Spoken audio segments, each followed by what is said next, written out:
Good morning, and thanks for joining our live coverage of the NASA SpaceX Crew-11 mission as it returns to Earth. I'm here in Mission Control Houston as the flight control team continues to monitor the return of NASA astronauts Zena Cardman and Mike Fincke, JAXA's Kimiya Yui, and Roscosmos cosmonaut Oleg Platonov. Crew-11 launched aboard a Falcon 9 rocket to the International Space Station on August 1st, 2025. On January 7th, the agency announced it was postponing a planned spacewalk originally scheduled for January 8th, while teams monitored a medical concern with a crew member living and working aboard the orbital laboratory. That crew member has been in stable condition. NASA announced the following day its decision to return Crew-11 to Earth from the International Space Station earlier than originally planned in order to properly monitor the crew member's health on the ground. Thanks for joining us today. I'm NASA's Leah Cheshire Mustachio, and I'm joined by my colleague at SpaceX in Hawthorne, California, Kate Tice. Thanks, Leah. I'm Kate Tice, Senior Manager of Quality Systems Engineering here at SpaceX. Dragon departed the International Space Station at 5:20 p.m. Eastern Time. That was 2:20 p.m. Pacific yesterday for those of us here in California. They are now on their way to the targeted splashdown site off the coast of San Diego. Splashdown is planned for approximately 12:41 a.m. Pacific, 3:41 a.m. Eastern. Upon departing station, Dragon underwent a sequence of departure burns. The crew had a rest period and has since kicked off preparations for re-entry, including getting into their spacesuits and successfully performing a leak check. Dragon has a series of steps to complete before returning Crew-11 home. First, Dragon will maneuver to the correct altitude and jettison its trunk, which is the cylindrical, unpressurized lower part of the spacecraft. The trunk is currently connected to the aft or bottom section of Dragon, where the heat shield is located. In order to expose the heat shield and get the vehicle ready for atmospheric re-entry, we will jettison the trunk. From there, the spacecraft will use its forward thrusters to perform a deorbit burn, which will put Dragon on a trajectory to return to Earth. That deorbit burn uses Draco thrusters on Dragon, primarily the four located on the forward bulkhead, and is executed at the apogee or the highest point of Dragon's current orbit around Earth. This deorbit burn will alter Dragon's path to ultimately line it up to re-enter Earth's atmosphere and splash down off the coast of San Diego. For these operations, the United States Coast Guard, in coordination with SpaceX and NASA, establishes a safety zone to ensure public safety and for the safety of those involved in the recovery operations. Dragon SpaceX, the team has pulled go for deorbit, entry, and landing.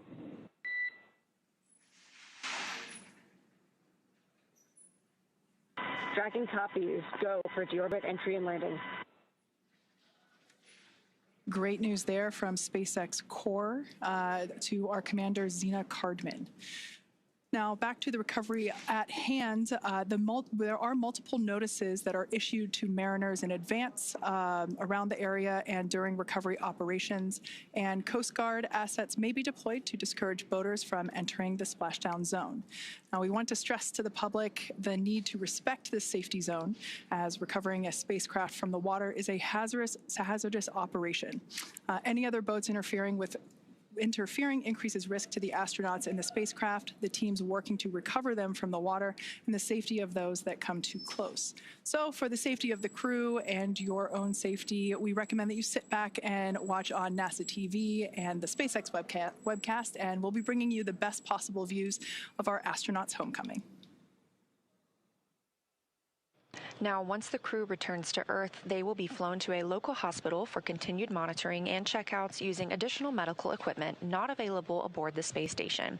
As NASA's Chief Health and Medical Officer J.D. Polk discussed last week, the crew member is stable and we were able to monitor their condition in orbit, but we want to take advantage of resources on Earth to provide the best care possible. NASA maintains relationships with local hospitals to ensure readiness for any post-landing needs, and for this return, we are utilizing that option as part of our normal preparedness process. Let's take a minute to meet our returning crew. NASA astronaut Zena Cardman is completing her first spaceflight. She holds a Master of Science in Marine Sciences from the University of North Carolina, Chapel Hill, and has experience with NASA research in the Canadian High Arctic. She has also supported real-time station operations and lunar surface exploration planning. Next up is NASA astronaut Mike Fincke, who is now a veteran of 4 space flights. He has spent 549 days in space, and that includes 9 spacewalks that total 48 hours and 37 minutes spent outside the orbiting lab. Fincke is a certified pilot for Boeing Starliner and SpaceX's Dragon, and a co-pilot and flight engineer on Soyuz, plus a mission specialist on the Space Shuttle. Exploration Agency, or JAXA astronaut Kimiya Yui is completing his 2nd trip to the space station. He was selected as an astronaut by JAXA in 2009 and recently hit a milestone of 300 days in space. Rounding out the crew is Roscosmos cosmonaut Oleg Platonov, who was selected as a cosmonaut in 2018 and is completing his first spaceflight.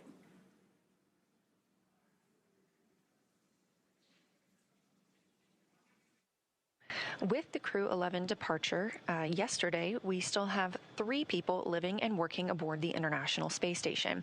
That's the crew that arrived on Soyuz MS-28 and consists of NASA's Chris Williams and Roscosmos cosmonauts Sergei Kudzverchkov and Sergei Mikheyev. This Soyuz crew is slated to remain on the station until returning to Earth this summer. Ahead of the Crew-11 departure from the International Space Station, NASA astronaut Mike Fincke handed command of Expedition 74 aboard the orbital complex to Roscosmos cosmonaut Sergei Kudzverchkov. Crew-12 is currently scheduled to launch as soon as mid-February, and alongside our international and commercial partners, NASA is always evaluating the timeline to include other launch opportunities, and we'll provide more information when that's available. As we mentioned earlier, we have a few final steps that Dragon will perform prior to atmospheric reentry. The slew, or the maneuver to deorbit burn attitude, and then the deorbit burn itself. This deorbit burn is the last time that the forward Dracos, which are the 4 thrusters located on top of the spacecraft, just under the nose cone section, it's the last time that they will ignite for this mission. The deorbit burn will place Dragon on a precise trajectory to return to the splashdown zone. As I mentioned earlier, that is off the coast of San Diego. We expect this burn to commence around 11:51 p.m. Pacific time. It will last about 13 and a half minutes or so. And this is essentially the transition point that Dragon undergoes while it moves from Earth orbit to reentry, atmospheric reentry. So it is the final moment in which we are essentially programming Dragon to fly itself back for its precise landing off the coast of San Diego.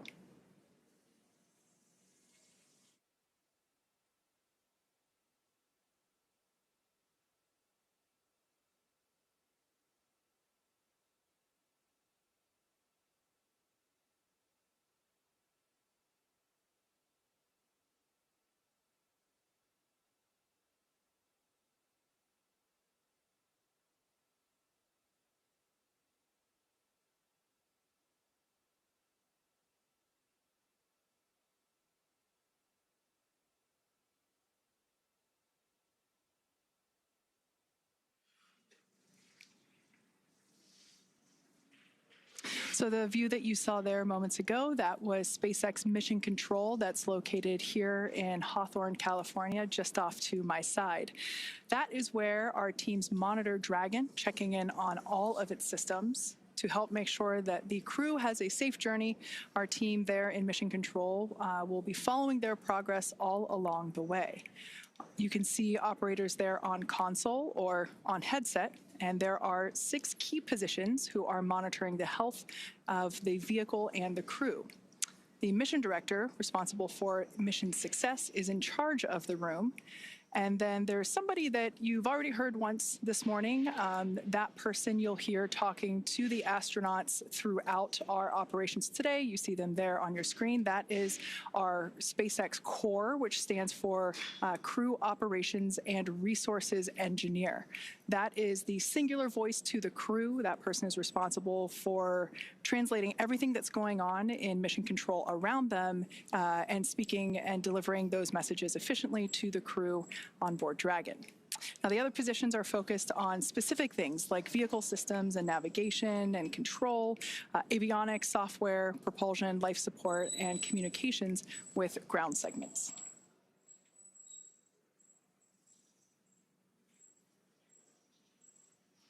And as I mentioned earlier, there will be a number of opportunities for us to hear from the SpaceX core.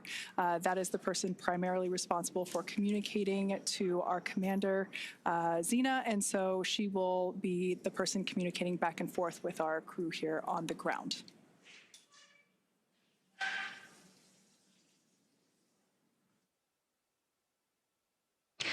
Mission Control Houston, on the right side of your screen, is staffed 24 hours a day, 7 days a week, 365 days a year. Currently, in the center of your screen, you see Michael Ellsworth. He is serving as the Capcom. He is very similar to the core, like you have in Mission Control at SpaceX, dedicated to talk to the crew members to streamline the communication, and that keeps the astronauts from needing multiple conversations on different subjects. Again, that stands for Capsule Communicator, but he is not talking with the Dragon spacecraft. This Capcom is speaking with the astronauts living aboard the International Space Station. Capcom sits right next to the flight director, and tonight we have Allison Bollinger on console. The flight director gathers info and data from all flight controllers. There you see Allison in the screen. She leads the team through major milestones and approves or declines suggestions based on pre-established flight rules. We have other key members in the room, like ADCO, who controls the attitude or the orientation of the space station. We also have the VVO, which is the visiting vehicle officer, who monitors and works with external teams sending spacecraft to and from the space station. Of course, we have a flight surgeon who the astronauts get a chance to speak with on a regular schedule on a private conference line. We also have Robo, who works with the Canadarm2 and maneuvers it to complete work outside the space station. When astronauts are on a spacewalk, the Canadarm2 is maneuvered by an astronaut within the station. There are plenty other positions, as you can see, and team members who monitor the station's solar arrays, the astronauts' schedules, and even where every piece of equipment and cargo is stored, because it takes a tough and competent team to make a mission successful.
As they're on their way home, let's take a look at the Crew-11 mission patch.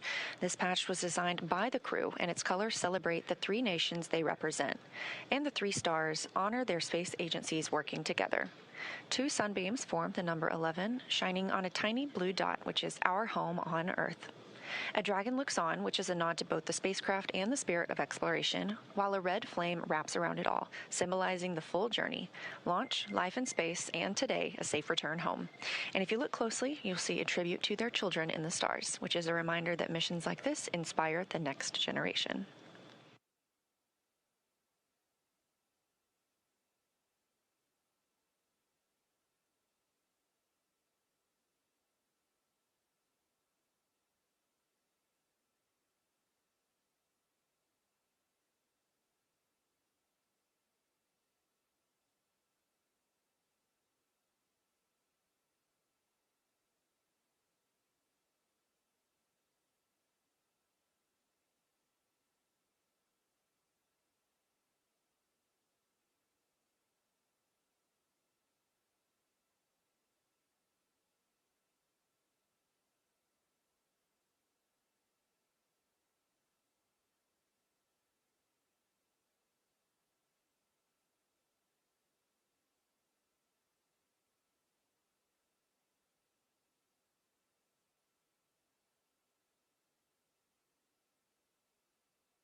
If you're just joining us, thank you for watching. You are tuned into the live coverage of NASA's SpaceX Crew-11 mission and their return to Earth.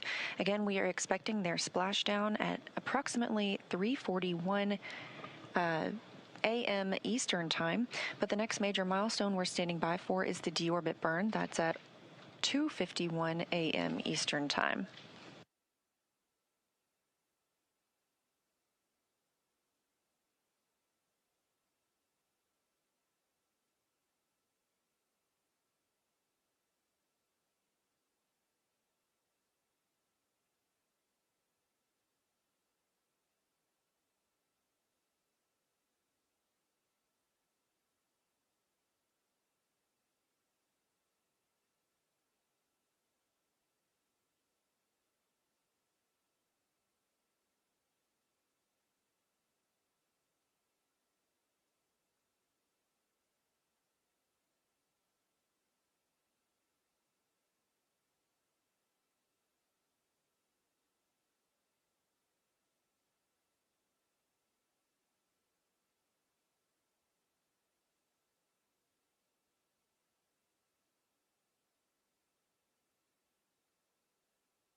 Now, before they begin their atmospheric re-entry, let's take a moment to get to know the crew that we're bringing home.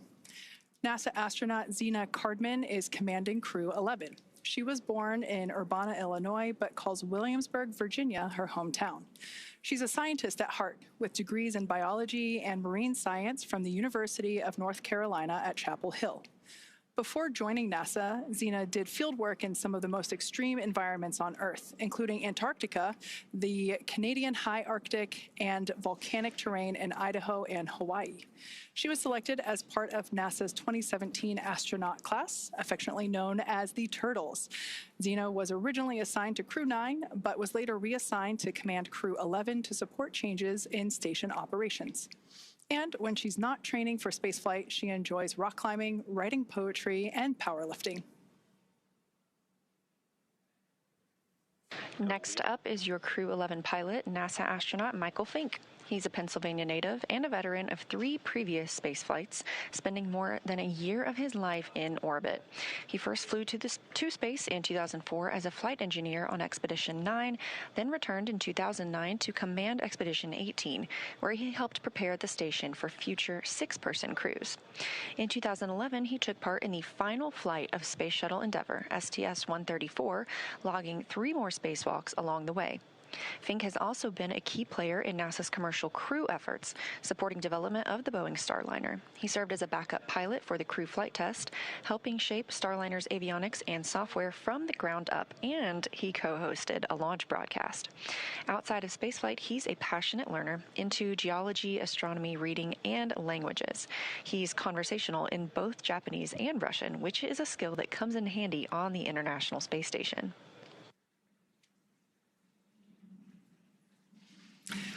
And your Mission Specialist 1 for Crew-11 is Kimiya Yui, representing the Japan Aerospace Exploration Agency, or JAXA. A former test pilot and Air Force officer, Yui graduated from Japan's National Defense Academy in 1992 and rose to the rank of lieutenant colonel in the Japanese Air Self-Defense Force. He was selected as a JAXA astronaut in 2009 and made his first trip to space in 2015, spending 142 days aboard the International Space Station as part of Expeditions 44 and 45. During that mission, he made history as the first Japanese astronaut to capture JAXA's H-2 transfer vehicle, a crucial piece of cargo hardware. He also helped build out a new experimental module inside Kibo, Japan's laboratory on station, and carried out Dragon SpaceX, 5 minutes to deorbit sequence start.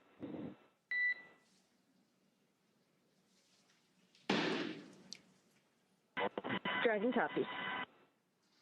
All right, that was SpaceX Core, just letting the crew know that we're about 5 minutes away from the initiation of that 13-minute deorbit burn. Now back to Kimiya Yui. He carried out experiments, 21 experiments, in fact, on behalf of JAXA while on board station. In 2016, Yui was named chief of JAXA's astronaut group, and today he's on his way back to space, or excuse me, is on his way back from space. And rounding out the crew, we have mission specialist Oleg Platonov, a cosmonaut for Roscosmos, Russia's space agency, and a graduate of the Krasnodar Higher Military Aviation School of Pilots, where he earned a degree in engineering and the rank of lieutenant. Platonov completed his cosmonaut training in 2018 and was certified as a test cosmonaut that same year. His flight to the International Space Station was launched last year, continuing our chapter in international collaboration. He's married and has 1 child, and Crew-11 was his first journey to space. Again, we are standing by for the deorbit burn, which will bring Crew-11 home, again, splashing off the coast of California approximately 1 hour from now. That's 3:41 a.m. Eastern Time.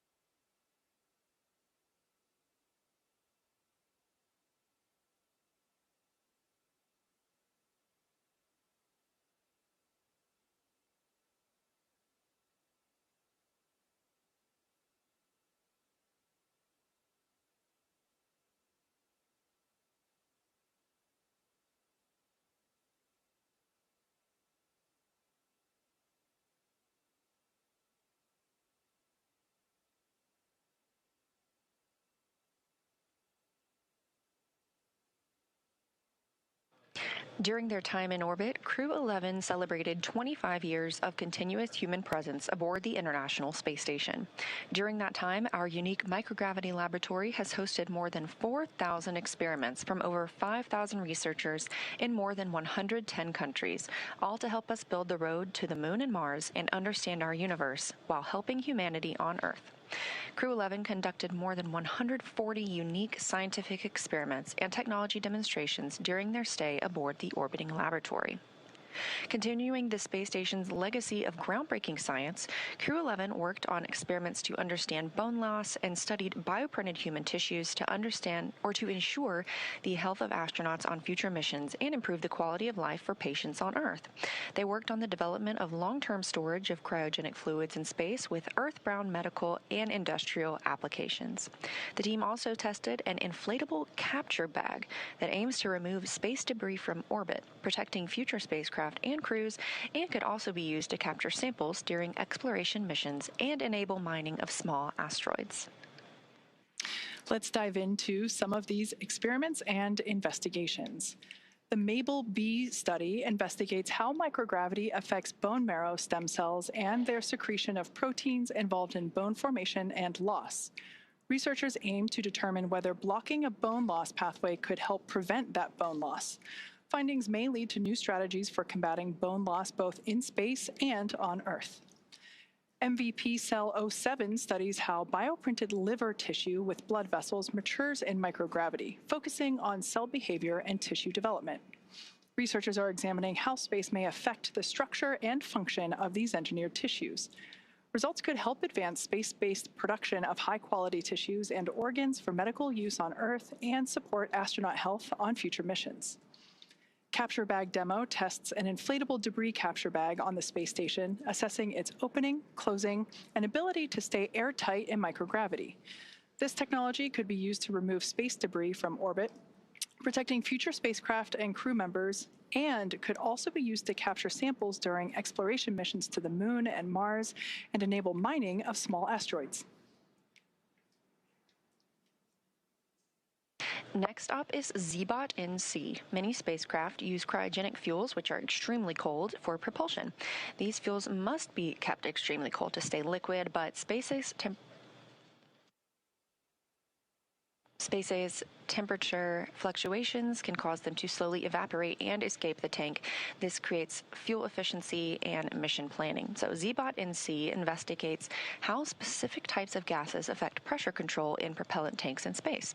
The data collected will help validate models and contribute to the design of more efficient cryogenic fuel storage systems for long-duration missions. Rounding out this list, Bionutrients 3 aims to develop an on-demand method for producing essential nutrients in space using bioengineered yeast, helping maintain crew health on long-duration missions while reducing launch mass.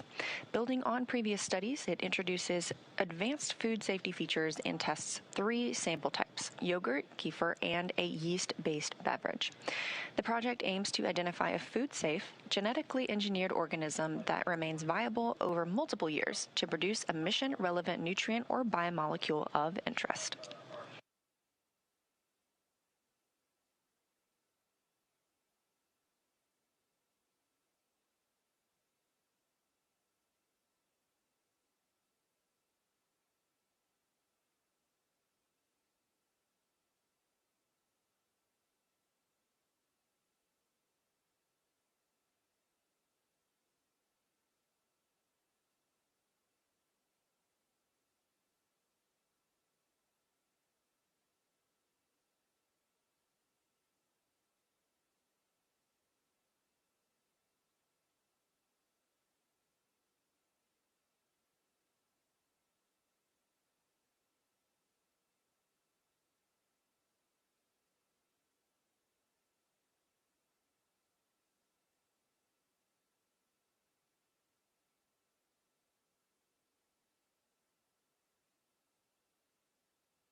If you've just recently tuned in, we are standing by for the call out of the initiation of our deorbit burn. We're expecting that to begin at 11:51 p.m. Pacific time.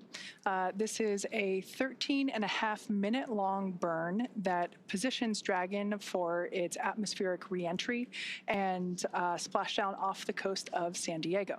So like I mentioned, we are standing by. That should be coming here in just a couple of minutes as we expect that to initiate at 11:51 p.m. Pacific time.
As we await that deorbit burn, which we expect to commence momentarily, just a look at some of the Crew-11 statistics.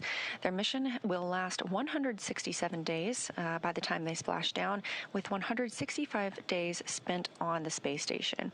That means they traveled 2,672 orbits of Earth, which is over 70,856,752 statute miles.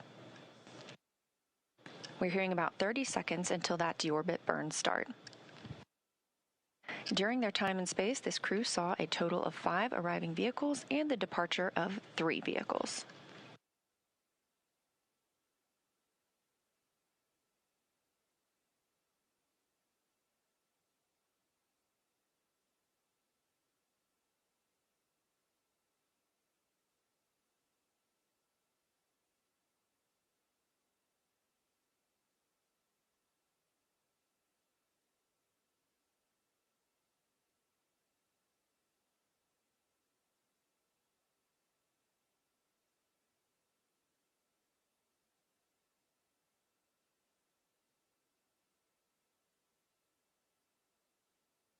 And right on time at 2:51 a.m. Eastern Time, we have confirmation that the deorbit burn has begun.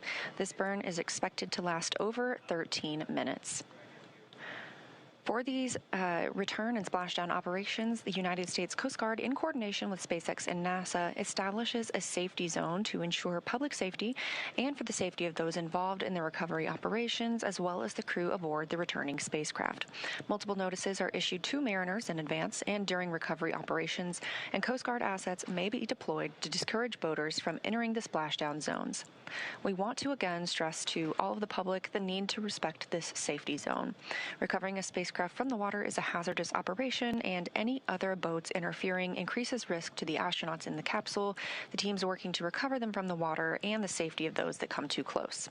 Now, for the safety of the crew and your own safety, we would love for you to continue joining us on NASA Plus and the SpaceX webcast, because you're going to get the best views of our astronauts on their journey home.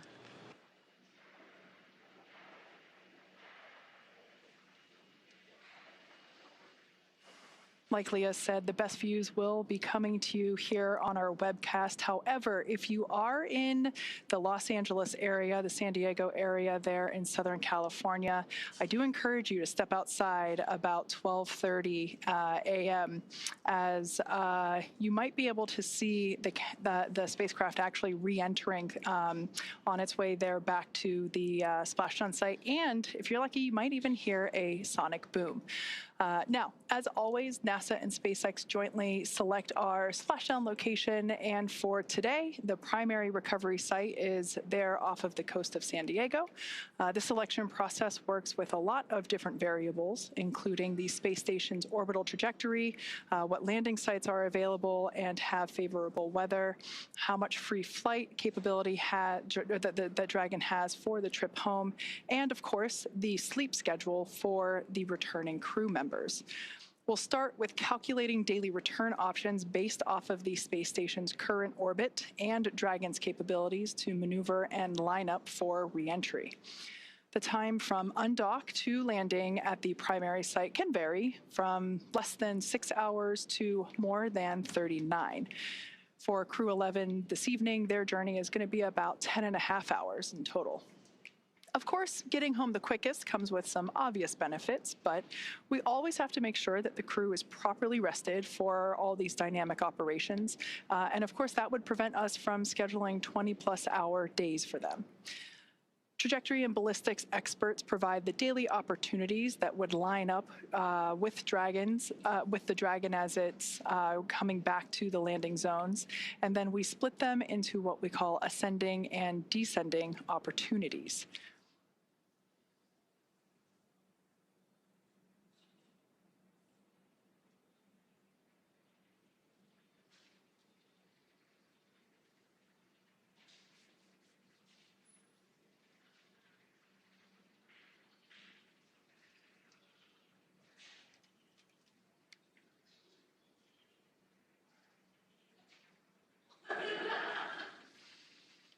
Okay, so we still have a few minutes left to go here in this deorbit burn. As I mentioned before, this is the transition of the Dragon spacecraft from Earth orbit to atmospheric reentry. This is lining the spacecraft up for its precise splashdown location there off the coast of San Diego. So in a couple minutes, in fact, we expect this deorbit burn to conclude at 12:04 a.m. Pacific time. So we will stand by and await to hear the call for nominal burn. When we hear that, that will confirm completion of this deorbit burn for Dragon Endeavour.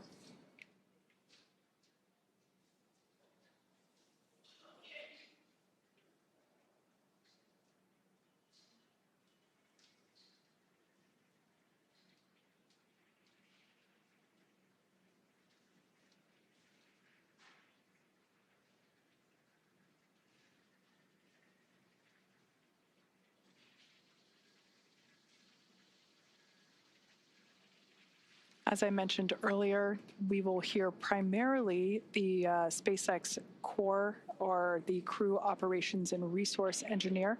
That is the primary role in mission control that is responsible for communicating with the Crew-11 spacecraft. That individual is seated there on the left-hand side of your screen. That is SpaceX Hawthorne Mission Control. Also seated there, I believe I see my boss, SpaceX Vice President Bill Gerstenmaier, sitting there in the front row. This group of operators are standing by and monitoring Dragon's progress throughout this burn.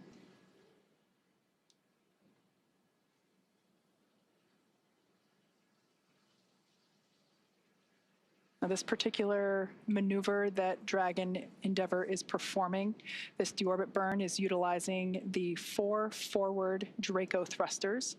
We say forward because that indicates that it's basically the language indicating that they're located at the top of the Dragon spacecraft. These 4 Draco thrusters, this is the last time that they will be utilized for this mission.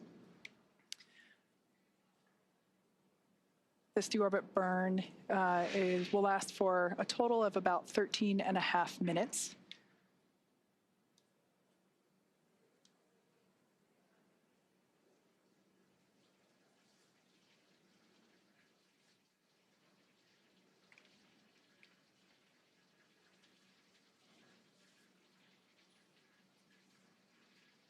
Okay, we still got about 6 minutes left in this deorbit burn. As we wait for a conclusion of the deorbit burn, let's talk about Dragon Endeavour's journey from the space station so far. Shortly after its separation, Dragon used its Draco thrusters to move away from the station in a series of carefully choreographed maneuvers, or departure burns, and those were done to increase the distance between the spacecraft and the space station.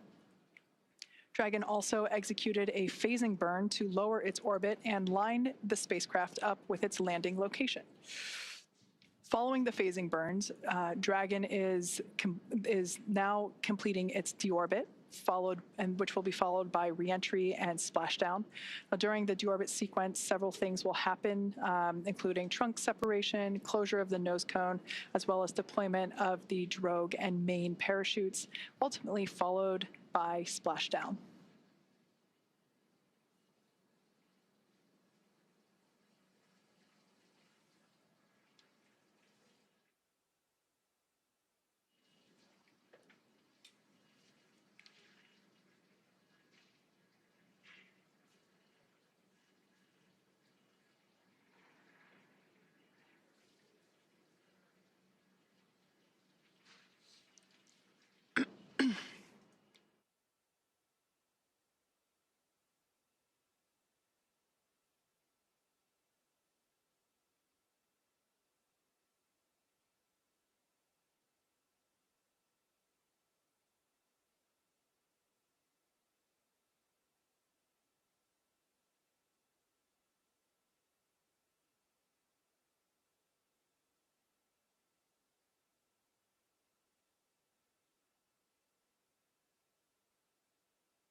Again, if you're just joining us, this is the live coverage of NASA's SpaceX Crew-11 mission return to Earth.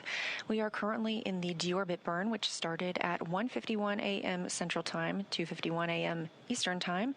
It's expected to last approximately 13 minutes, so we still have about 4 more minutes left of this burn. Once it's complete, Dragon will then proceed to jettison the trunk before it re-enters the Earth's atmosphere, exposing the heat shield on the base of the spacecraft and protecting the crew as they make their way toward the splashdown location.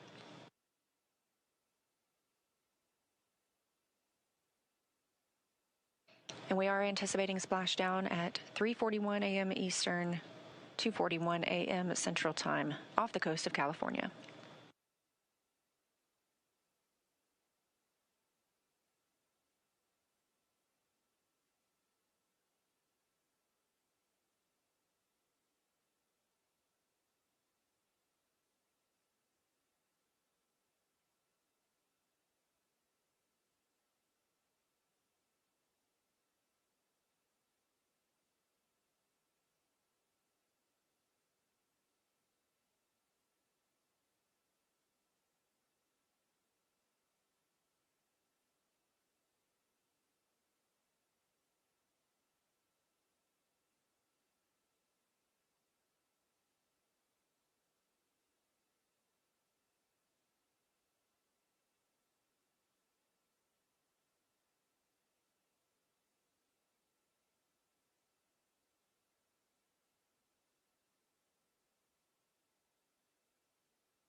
All right, we have just over a minute remaining in this 13.5-minute burn. This is the deorbit burn.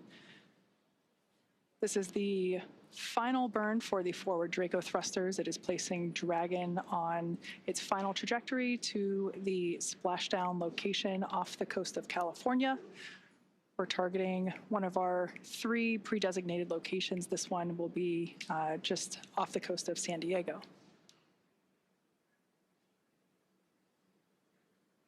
Shortly after the burn concludes, we should hear a call out indicating that the burn was nominal. This would be good news and letting us know that we are continuing with progression of our milestones. After deorbit burn, we will jettison the trunk and have atmospheric reentry.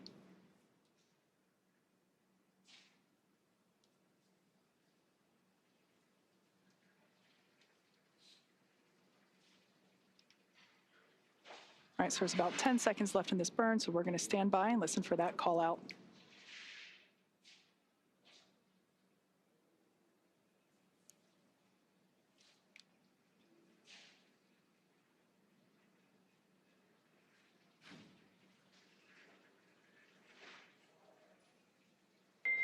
Dragon SpaceX, deorbit burn complete.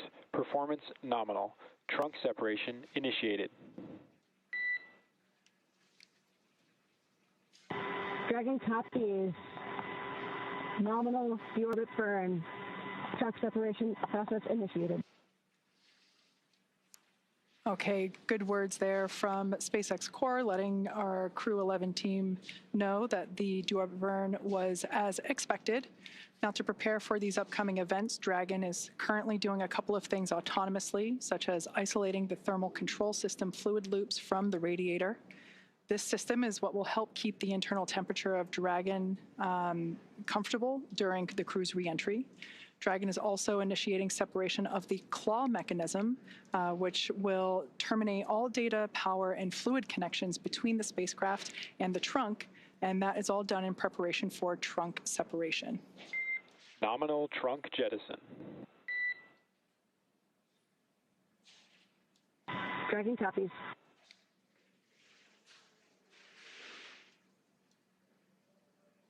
All right, great news there. We heard the call out for successful trunk separation. So that means that telemetry is looking good.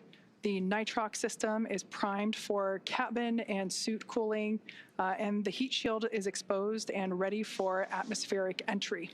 Now, since we separated the trunk, we are no longer able to generate any new power, but we don't need to since we're coming on home and Dragon has more than enough battery power already stored.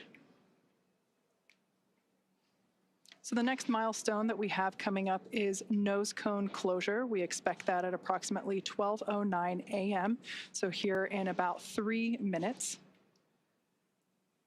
The nose cone is at the top of the spacecraft, and it is the structure that protects the docking system as well as the guidance, navigation, and control system. We'll be using 12 hooks to lock and secure the nose cone prior to its atmospheric entry.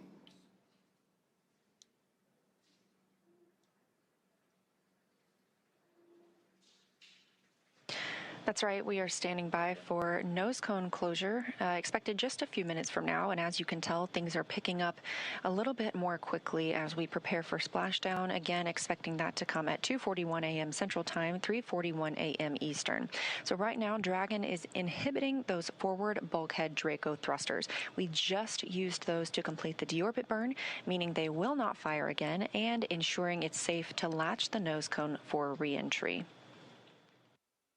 The vehicle has, we are also anticipating it to initiate the nitrox suit purge. This helps keep our crew members, Zena Cardman, Michael Fincke, Kimiya Yui, and Oleg Platonov, cool and comfortable during reentry, which we're expecting in about 20 minutes. At this point, the nose cone, we are standing by for that closure to begin, protecting that forward hatch for reentry. And the crew will be able to use their screens to monitor the locking of the nose cone, which is done by that set of hooks. Underneath the nose cone is also the hatch that the crew members use to ingress and egress, also known as enter and exit the International Space Station while the spacecraft was docked. Now, once they splash down, they'll be using the side hatch to exit the spacecraft and onto the recovery ship. That side hatch is what they used to enter Dragon back in August when they launched to the space station.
For those of you that have just recently joined us for Crew-11 Splashdown, we have completed the deorbit burn that set Dragon on its precise trajectory back to our splashdown location off the coast of San Diego, California.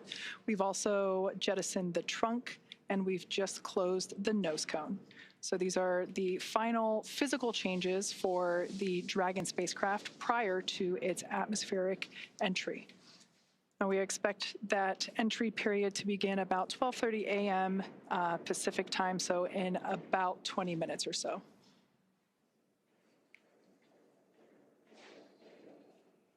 We also expect the crew to receive their final entry briefing. This is where the SpaceX core will communicate any changed details, such as timeline shifts to the anticipated loss of signal and acquisition of signal, as well as the entry period.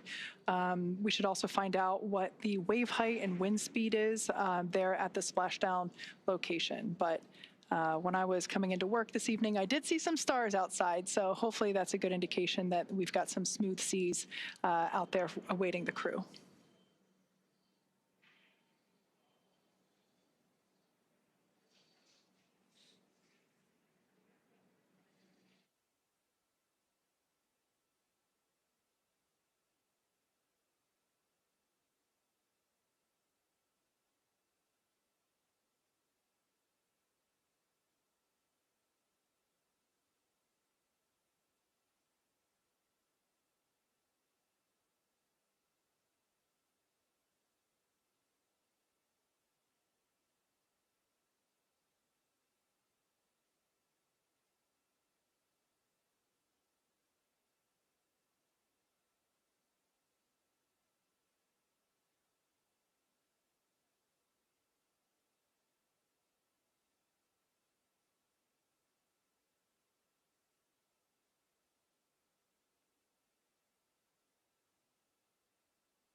As we are in the process of the hooks and latches driving to secure and close the nose cone, just a recap of what we've seen so far tonight. The spacecraft undocked from the International Space Station earlier today. This Crew-11, spent 165 days aboard the orbiting laboratory, but 167 days in space altogether, if you count the time they have spent getting to and from the space station. At 1:51 a.m. Central Time, 2:51 a.m. Eastern, the spacecraft executed the deorbit burn. That was an approximately 13-minute-long burn, committing the spacecraft to coming home and splashing down off the coast of California. We're anticipating that splashdown in less than 30 minutes from now, 2:41 a.m. Central. After the nose cone closes, we will begin seeing our reentry process, and part of that is a communications blackout. We lose communication with the spacecraft. This is an anticipated and tracked milestone as they go through reentry and plasma builds up around the spacecraft itself. We do regain that communications shortly thereafter, and following that, we anticipate seeing drogue parachutes deployed. There are 2 of those, as well as 4 main parachutes, slowing down the spacecraft to a splashdown time of, again, 2:41 a.m. Central Time. So we're just standing by for confirmation of nose cone closure.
Dragon SpaceX, nose cone secured for entry.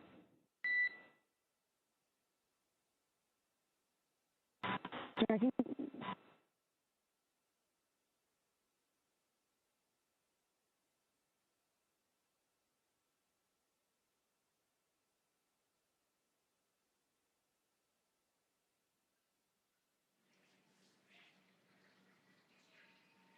Okay, we heard good news there. The nose cone is closed and secured, locked in position, ready for atmospheric reentry. Now, as we begin the second half of entry, Dragon has begun to inject cooled nitrox, or nitrogen-oxygen mixture, into the air, being delivered directly into the suits worn by the crew.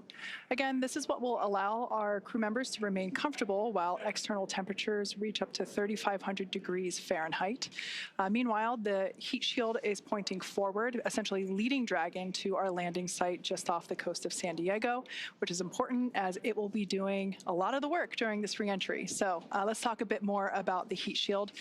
Dragon's primary heat shield is comprised of PICA 3.0, which stands for Phenolic Impregnated Carbon Ablator. Now, the first gen PICA was actually initially developed by NASA for studying and sampling comets within our solar system. SpaceX partnered with NASA to develop PICA X, which was the second gen product. Dragon SpaceX for entry briefing. Report when ready to copy.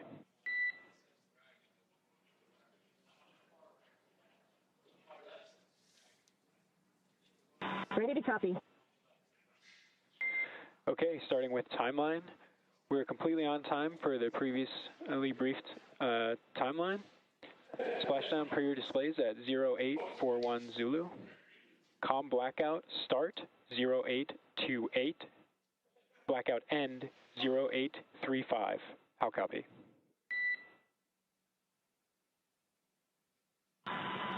Copy, we are on time for 0841 splashdown per the timeline. Com blackout start 0828. Com blackout end 0835. That's a good readback. We have a nominal vehicle status. We're tracking an on-target arrival to San Diego with pristine weather conditions for splashdown. Recovery team is on site and ready to support.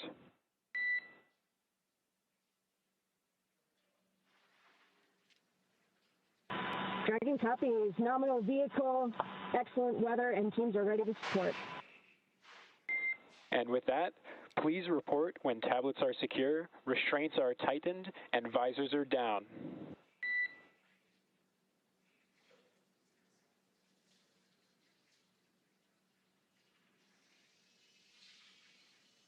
SpaceX Dragon, tablets secure, restraints tightened, and visors down.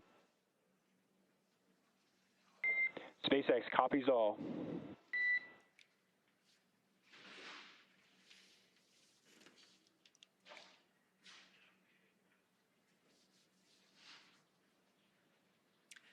All right, so as expected, that was our entry brief to the crew, letting them know that there were actually no updates to the anticipated timeline this morning. So that's great news. Everything is looking well on timed with our anticipated timeline. So as we mentioned before, we expect our anticipated loss of signal to occur around 12:28 a.m. Pacific. So in just about 8 minutes from now, we will have, we anticipate that signal to be regained, or anticipate that signal to be acquired again at 12:35 a.m. Pacific time. Now, sometimes we are able to hail the crew a little bit earlier than that. Sometimes we get those communications back.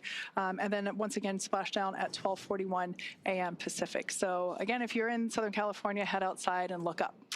Now, let's get back to talking a little bit about the heat shield. As you know, we're talking about this signal loss, and that's due to part of what's going on with that heat shield. So SpaceX partnered with NASA to develop the second generation heat shield product, and that was actually used on all of the Dragon 1 CRS missions that resupplied the space station on 20 missions.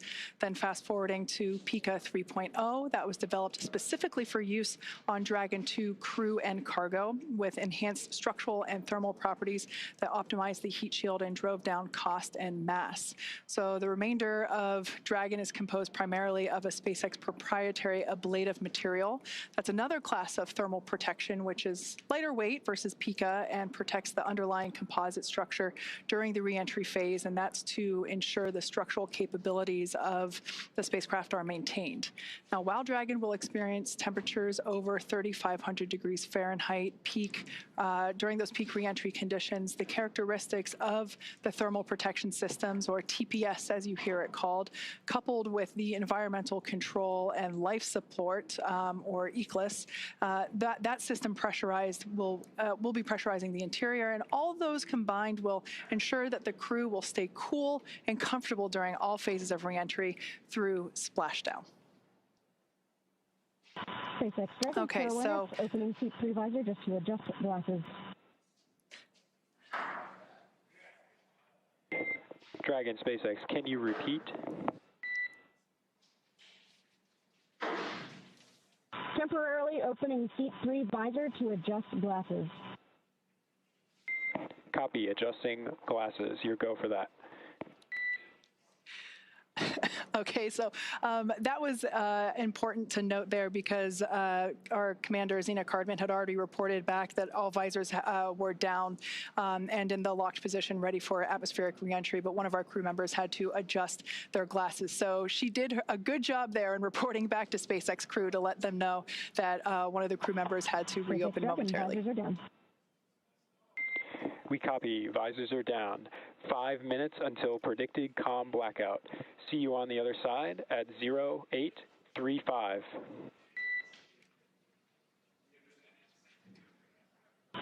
Copy 0835. Talk to you soon.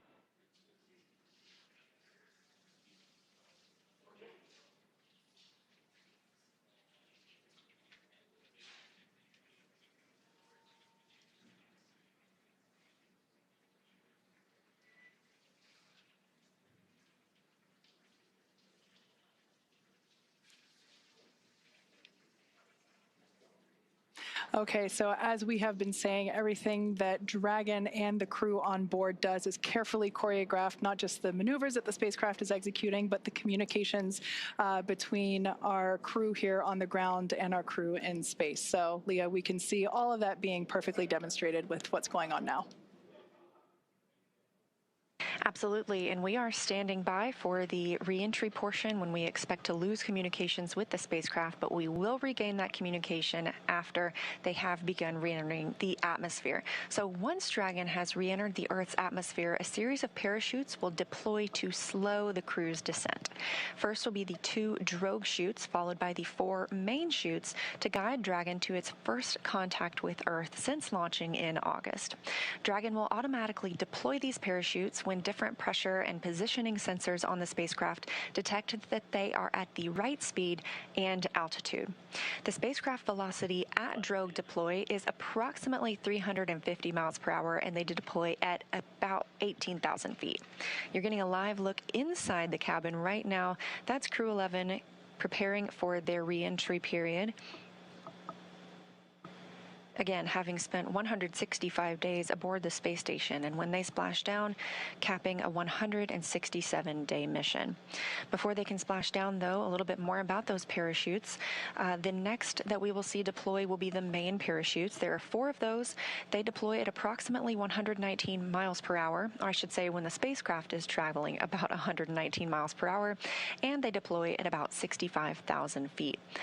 And at splashdown, Dragon is traveling approximately 16 miles per hour, which is a pretty good deceleration from the about 17,500 miles per hour that they were traveling while in Earth orbit with the International Space Station. Now, the highest G load the crew will experience during re-entry is approximately 3 to 5 Gs, so about 3 to 5 times what we are experiencing right now standing on Earth. This view is over the shoulder of Commander Zena Cardman and pilot Mike Fincke of the Crew-11 spacecraft. In this view, you can see their crew displays. They're able to monitor everything happening with the spacecraft. However, all the next milestones should be completely autonomous and hands-off for the crew.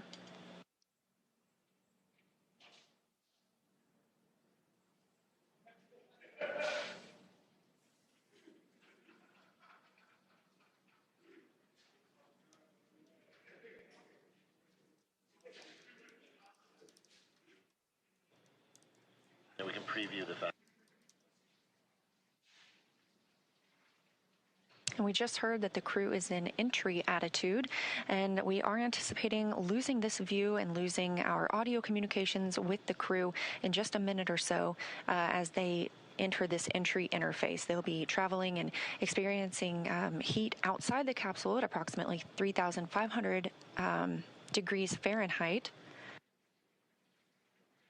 And as they are traveling and re-entering Earth's atmosphere, a plasma builds up around the capsule that prevents us from communicating back and forth with the crew. We expect to regain communications with them about 7 minutes later, but we're still getting great views right now.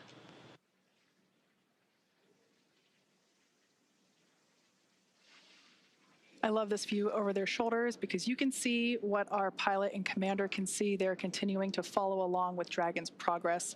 As Leah mentioned, we have designed the spacecraft to be completely autonomous. Dragon is flying itself, so they are able to monitor along with everything that's going on. I also want to momentarily point out on the bottom of your screen there, you have some graphical interfaces there that represent the speed and the altitude, and it looks like we've lost our views there as that, we are now entering the period of anticipated loss of signal. This is where, as Leah mentioned, the plasma is beginning to build up on the exterior of the capsule as we expect. This happens with every spacecraft reentry for Dragon, and so this lasts just a few minutes. But I want to momentarily note that there on the bottom right-hand corner of your screen, you can actually see something pretty cool where when one of the Draco thrusters ignite to fire and help steer the spacecraft, you will actually see that they're represented on the interface there. Now, the four in the middle, those are representing the 4 forward Draco thrusters. We won't see those ignite at all because those were last utilized in the 13-minute deorbit burn that we completed earlier.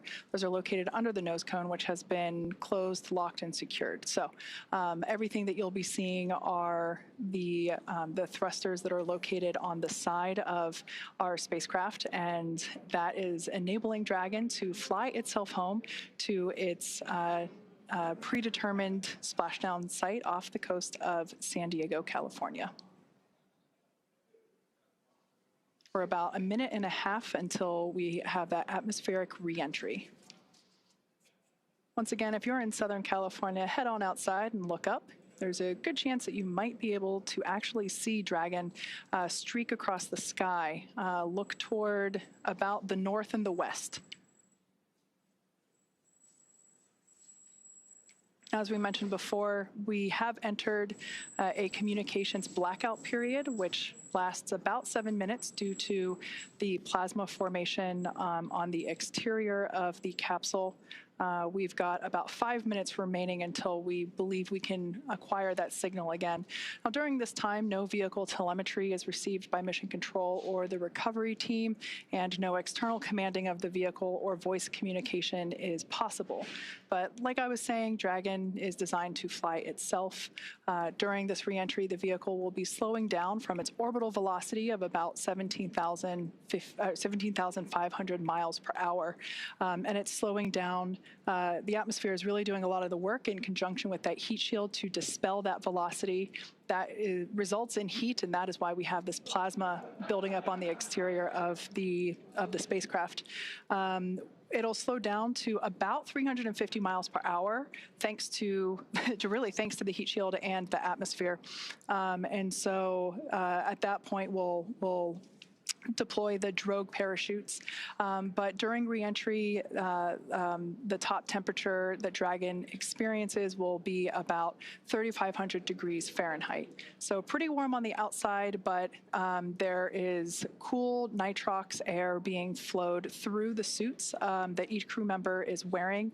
So we ensure that they remain comfortable during this brief journey through the atmosphere.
Now, while we await AOS, or acquisition of signal, let's go through a brief recap of today's events. Hatch closure took place at 2:29 p.m. Central Time after all 4 crew members floated into Dragon for their ride home. They took time to configure the spacecraft cabin, put on their suits, and get seated ahead of undocking, which occurred at 4:20 p.m. Central. Dragon's departure burns helped move it out of the keep-out sphere and approach ellipsoid, which are both invisible boundaries we monitor around the space station. Since then, we completed the deorbit burn at 1:51. Oh, and you're getting your first views of re-entry. This is live, and if you're in California, you can go see this with your own eyes. This is Crew-11 re-entering after 167 days in space. Again, we are in a loss of signal period. This is a tracked period as the spacecraft re-enters Earth's atmosphere.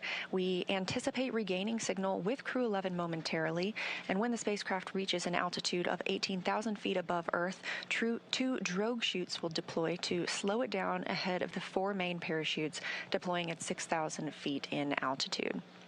Now, splashdown will be the milestone we will see after that, which is expected for 2:41 a.m. Central Time. So again, we're standing by for acquisition of signal and continued communication with Crew-11, expecting that just a few minutes from now.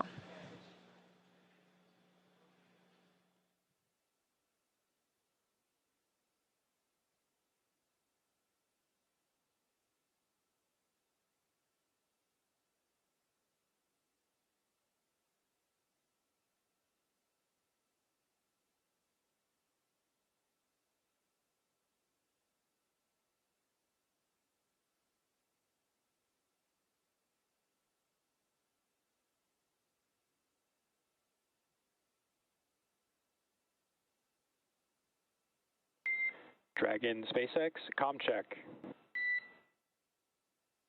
SpaceX Dragon, loud and clear. We have you the same, loud and clear. Expect automated chute deployment. Copy, automated chute deploy expected.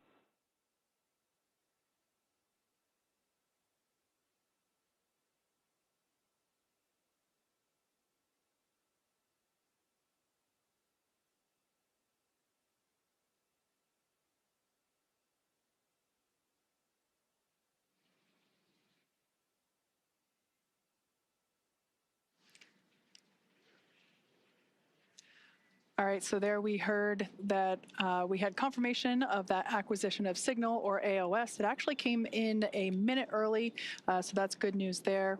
We heard the core inform the crew to expect drogue parachute deployment that happens when Dragon senses the right speed and altitude. So that's roughly about 350 miles per hour and around 18,000 feet in altitude. There we have a view from... GPS converged. Expect nominal altitude for drogue chute deploy. Dragon copies, expecting nominal altitude. So we'll have that drogue deploy in about a minute from now, but we have our first views from the WB-57. This is a high-altitude tracking plane that is providing these thermal signatures via infrared. This is really cool to see here as we continue to track Dragon on its way back to planet Earth.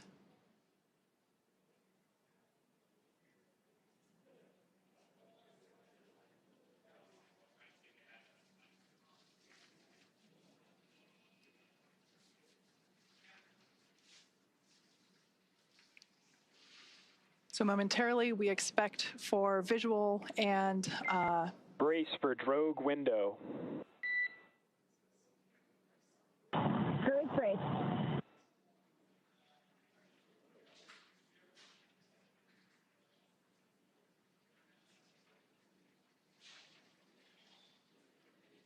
Dragon has safed the propulsion system as we anticipate drogue deployment any moment now.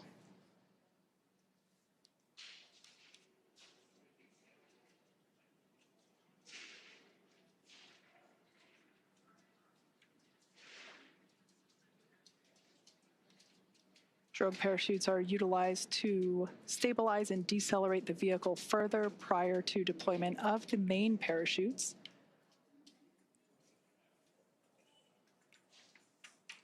Drogue should be deploying here in a couple seconds, and mains will follow in about 1 minute.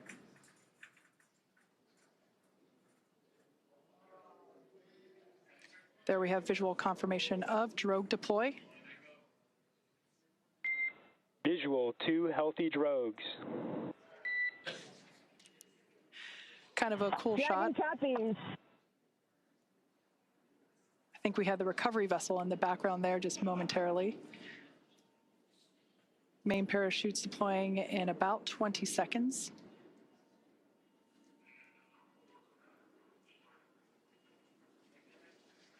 The main parachutes deploy when the vehicle's about 119 miles per hour and around 6,000 feet.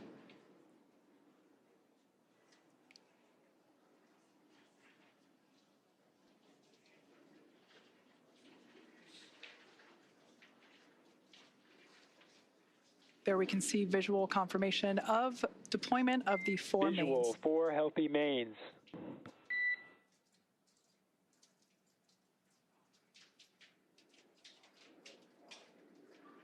These main parachutes help decelerate the spacecraft even further. So they deploy around 119 miles per hour, and they'll decelerate it down to about 15, 16 miles per hour, and that will be the speed in which the spacecraft is traveling upon splashdown.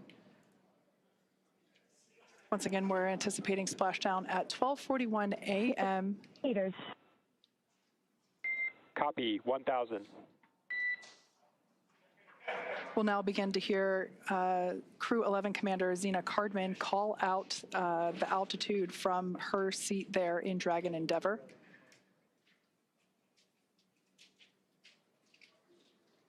SpaceX's mission control team in Hawthorne continues to report the precise landing coordinates to the recovery team. Copy, 800.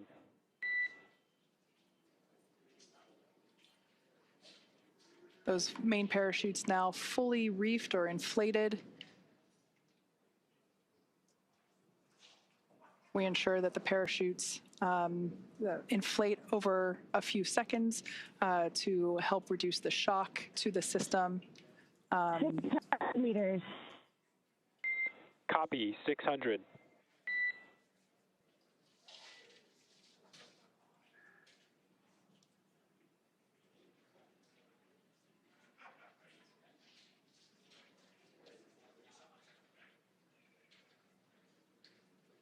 All around great views of Dragon Endeavour as it continues its way back to Earth.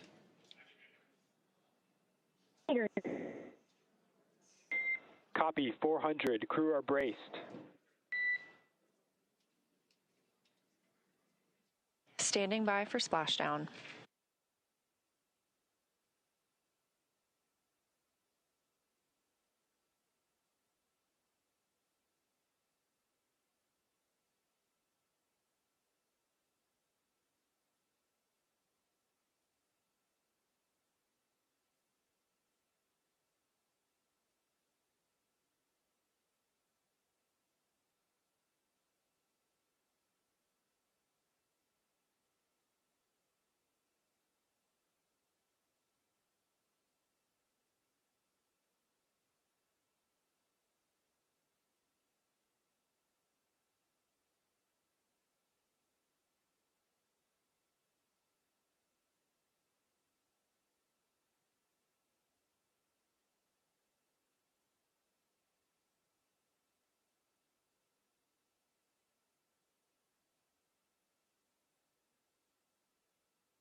Splashdown of Crew-11. After 167 days in space, Dragon and NASA astronauts Zena Cardman and Mike Fincke, Kimiya Yui of JAXA, and Roscosmos cosmonaut Oleg Platonov are back on Earth. Dragon, SpaceX, we see splashdown. SpaceX Dragon, copy, concur. Splashdown and mains are cut. We are in 4.800. SpaceX copies, and we see the same. Mains cut. On behalf of SpaceX and NASA, welcome home, Crew-11. SpaceX Dragon, it's so good to be home. With deep gratitude to the teams who got us there and back.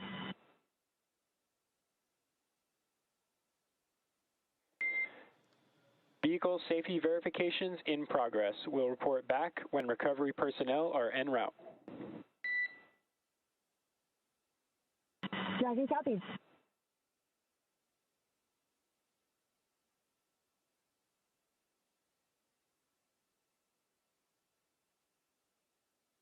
Again, we have splashdown of NASA's SpaceX Crew-11 mission, a 167-day mission, 165 of those being spent on board the International Space Station, now splashing down off the coast of California.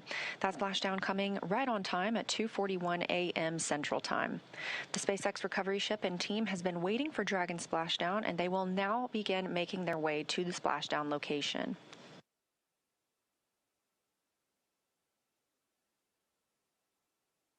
It looks like we even have a couple of visitors around the spacecraft. If you look very closely, you might even see some dolphins.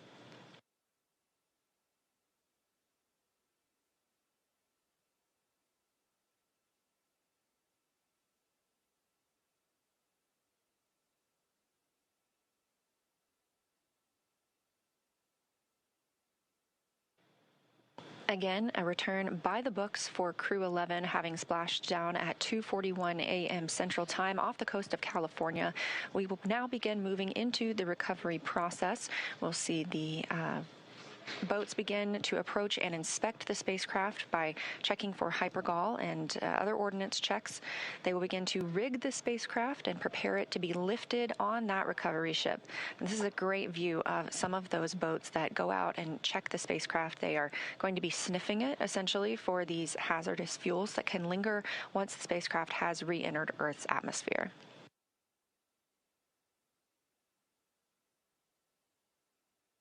SpaceX Dragon, 4.800, Section 3. We are in Stable 1. SpaceX copies. Stable 1.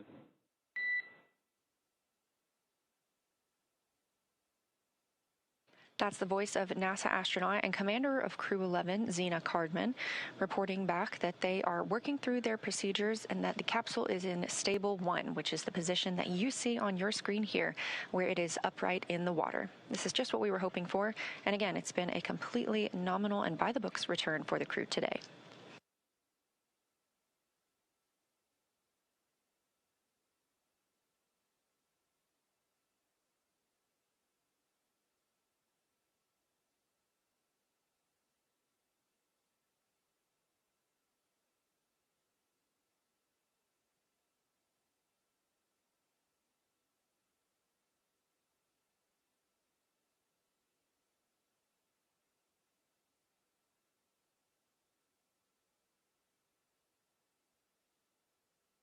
This is a live view of Crew-11 aboard Dragon from the SpaceX recovery vehicle, or from the SpaceX recovery ship.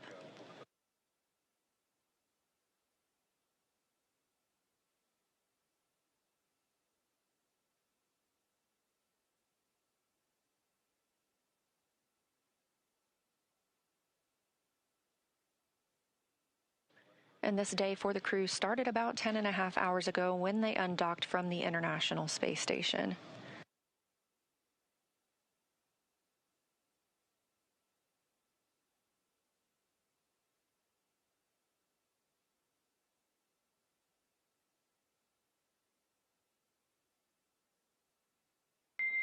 SpaceX recovery teams have been given the go to approach. SpaceX is go for recovery personnel to approach. Expect personnel alongside in 1 minute. Copy, 1 minute. Thank you.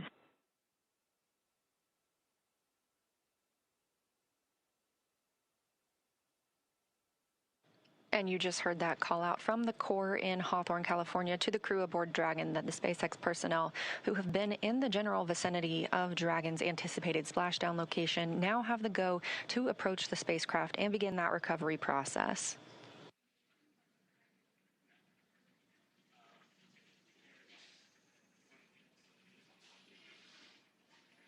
All right, so as we heard, we are now standing by for recovery of the Dragon Endeavour spacecraft with NASA astronaut Zena Cardman and Mike Fincke, Kimiya Yui of JAXA, and Roscosmos cosmonaut Oleg Platonov, who are inside that spacecraft that you see there.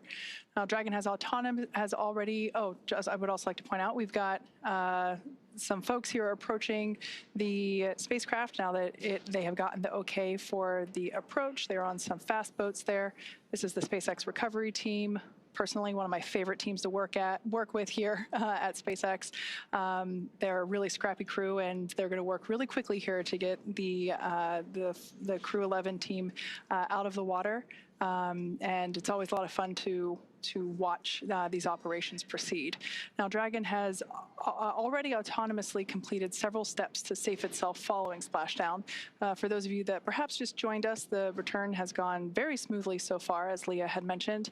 The Dragon successfully splashed down off the coast of San Diego, California at 12:41 a.m. Pacific time, 3:41 a.m. Eastern time. Approximately 10.5 hours prior to splashdown, Dragon autonomously undocked from the International Space Station, completed a series of departure burns, jettisoned its trunk section, and performed its final burn, which was the deorbit burn, and that placed itself on a trajectory toward Southern California, specifically off the coast of San Diego. So Dragon successfully re-entered the Earth's atmosphere, followed by deployment of its parachutes to slow the spacecraft down to a gentle splashdown. So we're now going to follow the final part of the crew's journey as the Dragon spacecraft is lifted out of the water and placed on the recovery boat. So we see here the recovery team beginning to prepare. One of the most important steps will be to Dragon SpaceX, hypergol sweeps and unfired ordnance checks, nominal.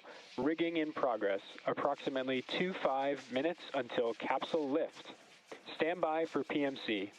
The next call you hear will be from SpaceX flight surgeon on Dragon to Ground Private. Dragon copies. 25 minutes until lift. Standing by for PMC. All right, we heard there that the crew will have an opportunity for a private medical conference with the flight surgeon. That is standard for all of our crew returns. That will be done on a private channel. Great view here from the drone. This is our first look at the front side of Dragon Endeavour. I love this view because you can see the lights on the inside. This crew member here is actually on the capsule, beginning to place the rigging required for the lift onto the large recovery vessel. This takes a few minutes to essentially lasso and wrangle the Dragon capsule as it gently bobs there in the water.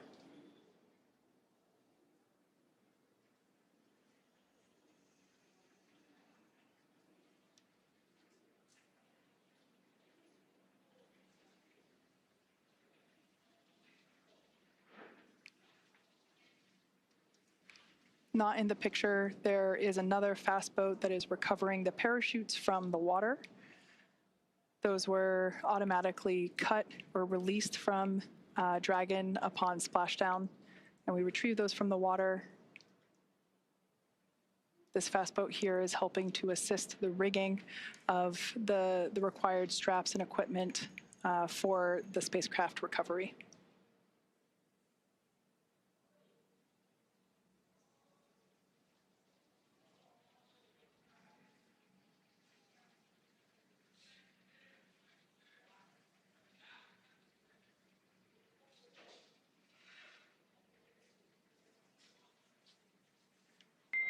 Dragon SpaceX, Dragon to Ground is no longer privatized. Dragon copies.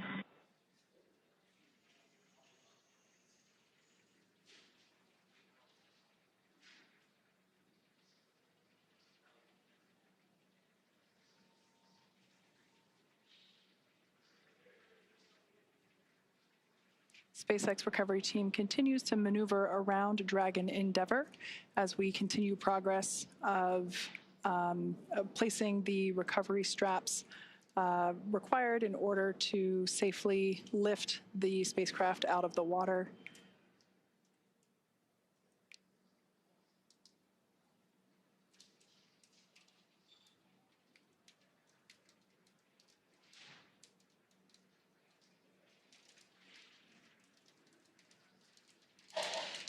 Something we heard called out earlier prior to the closest approach that we see now was completion of the safety sweeps.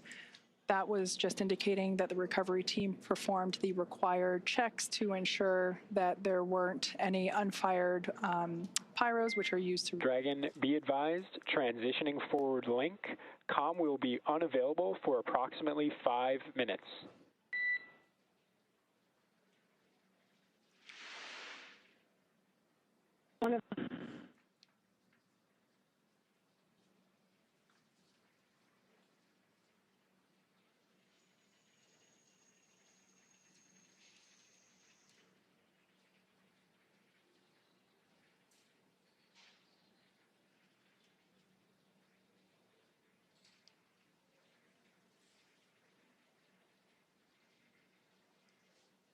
Earlier, prior to atmospheric reentry, we heard SpaceX core report to the crew during the, excuse me, during the entry brief that recovery conditions were almost pristine, and he was not joking.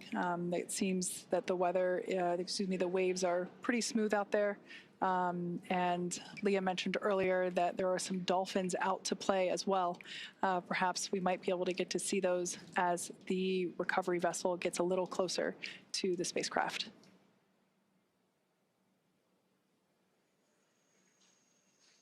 On your screen now are our operators at SpaceX Mission Control. They continue to monitor Dragon Endeavour during these recovery operations, as well as communicate directly to the recovery team. Everything is carefully coordinated within our procedures, and here you see folks that are responsible for individual portions to ensure that everything is executed as planned.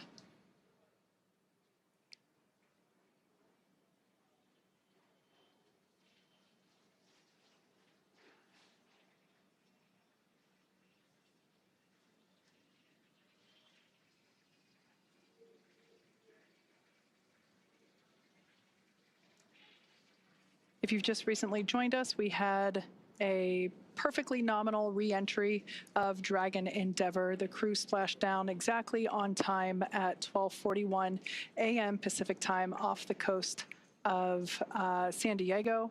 The recovery team has arrived at the splashdown location and are placing the required straps onto the Dragon spacecraft.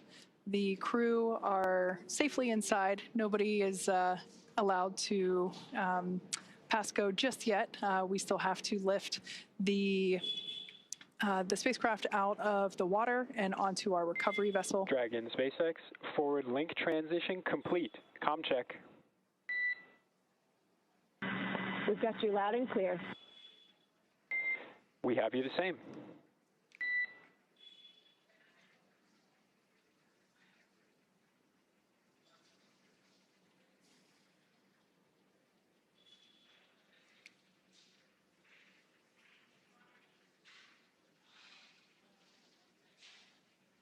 Hopefully we'll be able to bring those views of the recovery team back.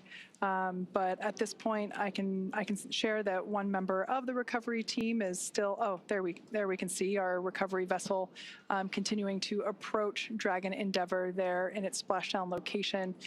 We still have one recovery team member working to apply the rigging to the capsule. You can see that work ongoing there. As we've seen, this involves climbing on top of the spacecraft itself to attach these hoist rings and connect the lifting lines. Overall, the progress tonight has been very smooth and very rapid. Depending on the sea state, it can take us a little bit longer, but things are really smooth this evening, and the recovery team is very efficient. It takes us less than an hour to raise Dragon onto the recovery vessel and remove the crew from the spacecraft. After initial medical checkouts, the crew will return to land within 4 hours by helicopter. So everything continuing to proceed as scheduled and as anticipated.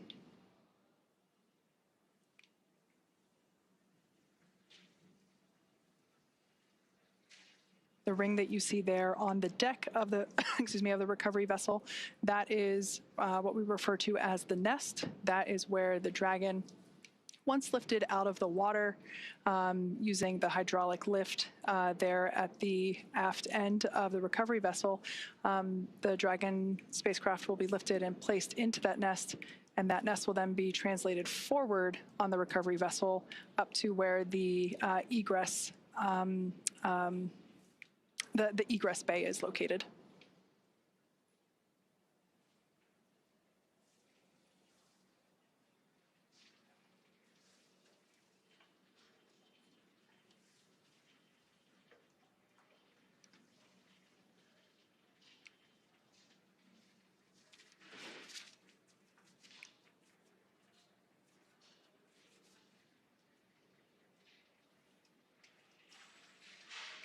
Yeah, so this is a great view there of the recovery team member that is responsible for placing the hoist straps and the rigging required to lift the the Dragon spacecraft out of the water, along with the recovery team members located in the fast boat, helping to provide the necessary light, as this is obviously a nighttime splashdown operation. We've done several of these before. As you can see there, the sea state is super calm, and I'm assuming really nice conditions to be working in right now. Over time, we can see the primary recovery vessel. This is our recovery vessel Shannon, named after, of course, Shannon Walker, who flew on Crew-11. She is the first female astronaut to fly in our Dragon spacecraft. So we have this vessel named after her. And we can see Shannon slowly but surely getting closer and closer to Dragon Endeavour as it patiently waits there in the glass-like water.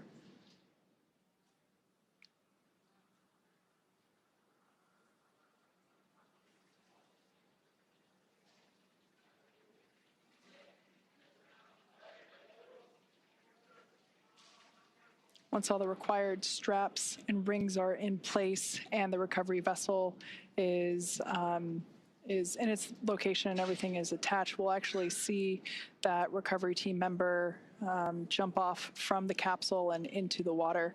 It's one of my favorite moments of the recovery process.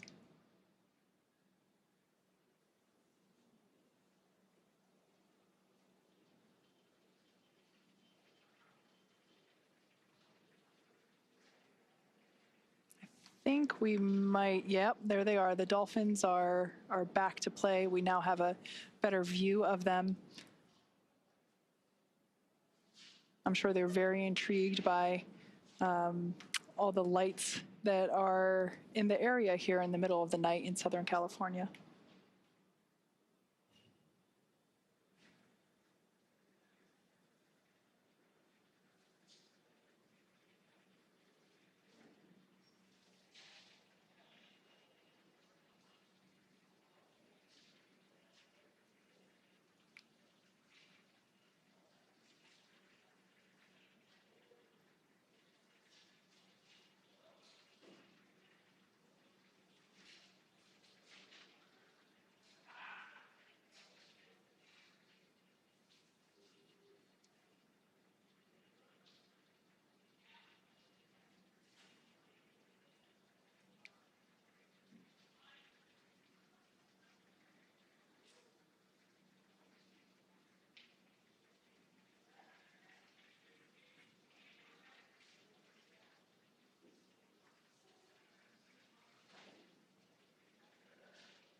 If you've just recently joined us, you're tuning in at a great time. We're in the final phases of the Crew-11 return to Earth. They had an on-time splashdown at 12:41 a.m. Pacific time, 3:41 a.m. Eastern time. And as you can see, recovery operations are proceeding very well. everything is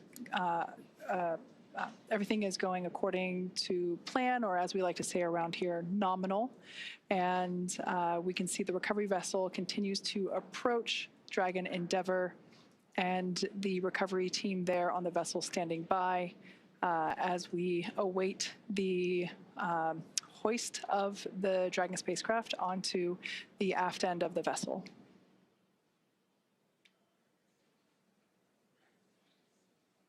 I can say once we make the final approach here to the Dragon spacecraft, the hoisting actually happens. It always takes me by surprise just how fast it is, because you can't really see the full size of the hydraulic lift or hoist there at the aft end of the recovery vessel, but it's pretty big and pretty strong. So we're able to lift the spacecraft out of the water. We can see there that the lines, the guidelines are attached, and they're going to line everything up here for the final approach and ultimately the lift into the nest there located at the back of the vessel.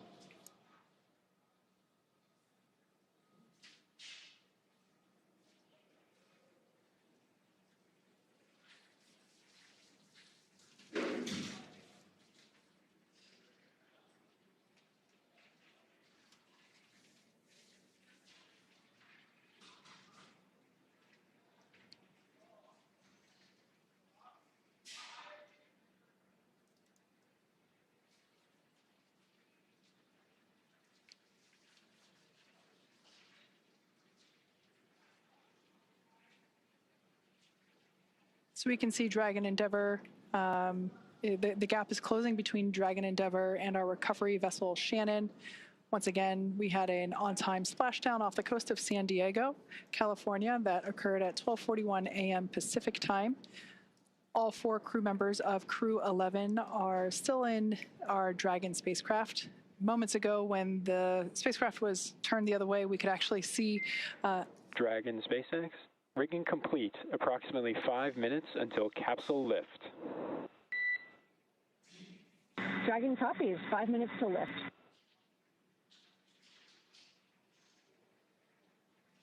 All right, good call out. The crew there inside Dragon Endeavour apprised of the timeline. While there are windows, it is a little hard to see exactly everything that's going on outside of those windows at this point, as there is quite a bit of action as we have been following along. We can see now that the hydraulic lift has been extended into the initial lifting position. And this is the mechanism that will bring Dragon out of the water and onto the nest there at the back of the recovery vessel. We'll also see the recovery team member. I think you can still, yeah, you can still see them there on the front.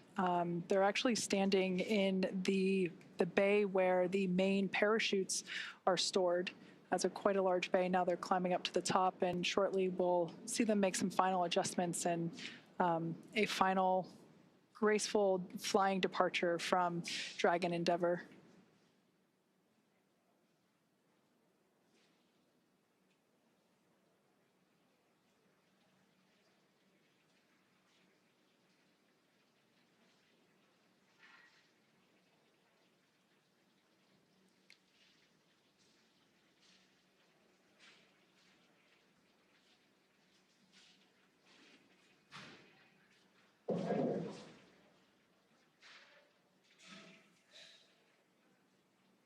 Brace for capsule lift. Crew bracing.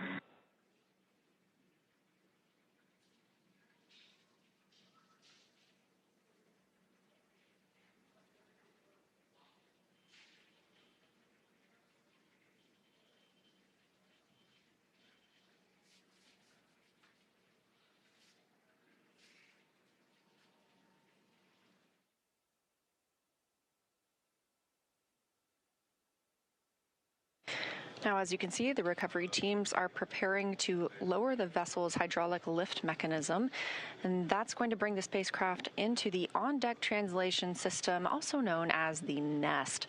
Dragon will remain in the nest during crew extraction and then for the journey back to port.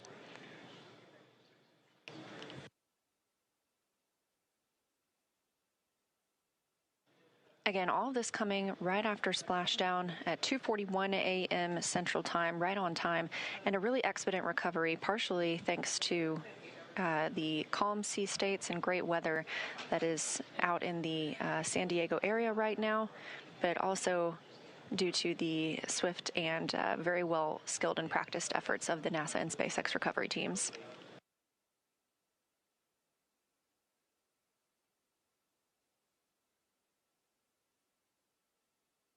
The spacecraft is now being lifted. It'll be set on the nest and centered.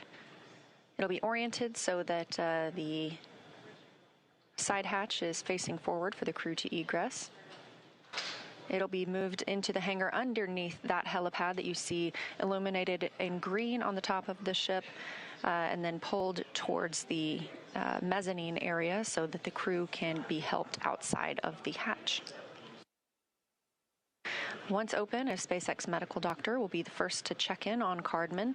Fincke, Yui, and Platonov are Crew-11 crew members, and see if they're ready for egress or exiting the vehicle. This is a standard procedure for all of our crew returns. This view coming from the recovery vessel, as you see Dragon, and at the very bottom, that is the nest in which we were discussing, and that's where Dragon will remain now and all the way back to port.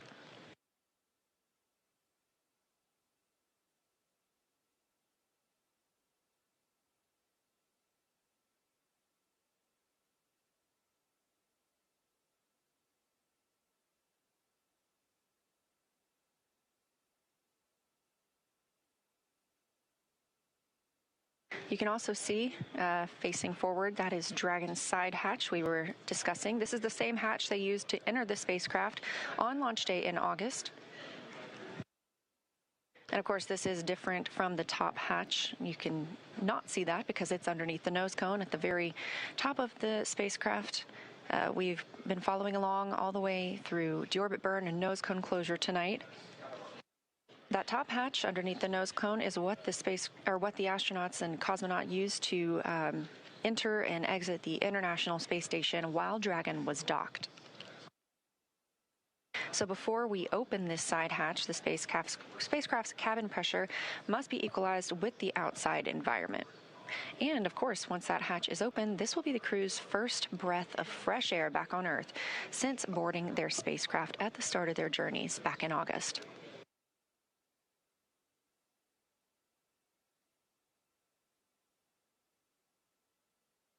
Again, a very by-the-book return for Crew-11 tonight. Everything nominal, as we often use, meaning it's normal and as planned and as expected. Splashdown happening at 2:41 a.m. Central. This swift recovery getting them on the boat. It's now 3:10 a.m. Central. Dragon SpaceX, welcome aboard the recovery vessel. Recovery personnel are completing their final checks and stand by for translation to the egress platform. Dragon copies.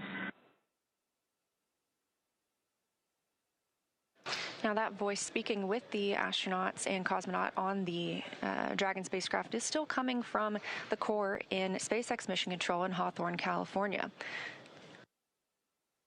These team members are making sure that all thrusters are covered before they begin to maneuver the spacecraft toward that egress platform. We'll be standing by live the entire time.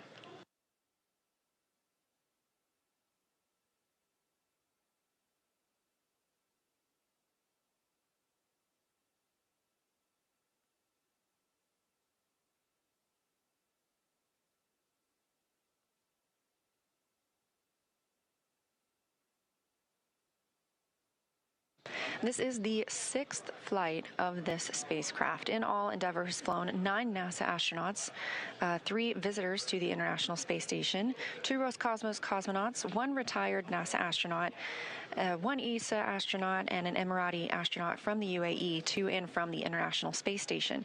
Again, this is the 6th mission for this Dragon spacecraft named Endeavour.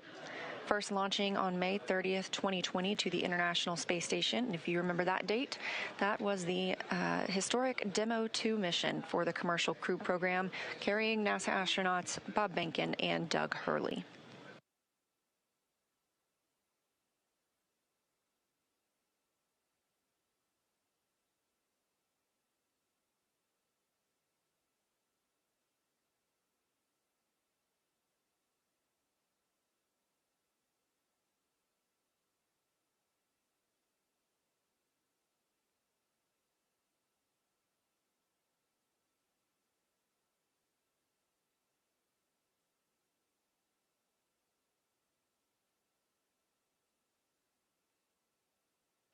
What you're seeing here are SpaceX team members. They are preparing the vehicle to be moved to that egress platform, making sure everything is safe, that the rigging is properly attached. This is really the final ride on Dragon for these Crew-11 crew members. One short trip to this egress platform, and then they'll begin being assisted out of the spacecraft. Completely normal procedures for all of our returns.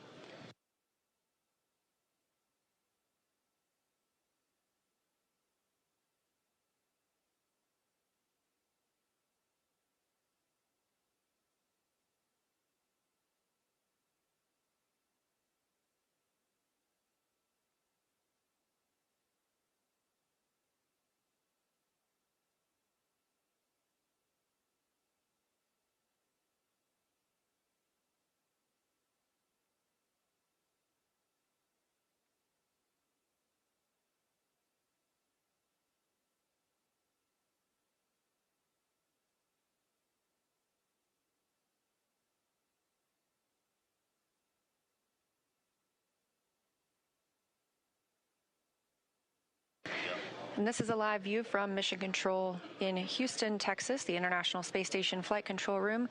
We have some additional visitors beyond the usual flight controllers and flight directors that staff this room 24/7. In the center of your screen, you'll see NASA Administrator Jared Isaacman speaking with team members, specifically right now the Spartan flight controller. Isaacman is, of course, an accomplished astronaut himself, having flown on 2 missions aboard Dragon, so he is familiar with these procedures and what the crew might be experiencing right now.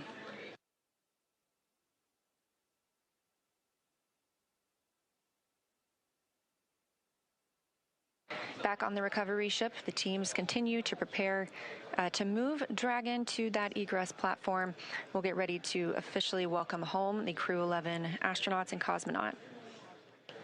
Again, that's NASA astronauts Zena Cardman and Mike Fincke, JAXA's astronaut Kimiya Yui, and Roscosmos cosmonaut Oleg Platonov, wrapping up a 167-day in space for these crew members.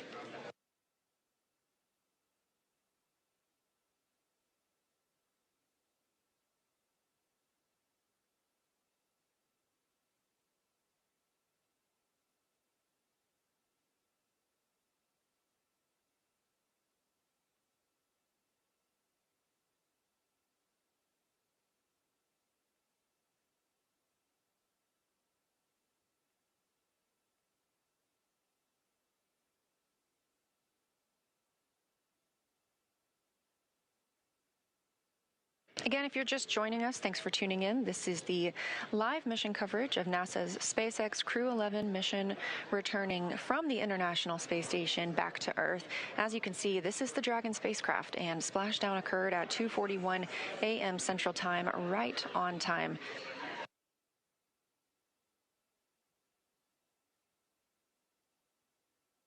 This crew undocked at 4:20 p.m. Central Time, so it was about a 9.5-hour ride from space back to Earth.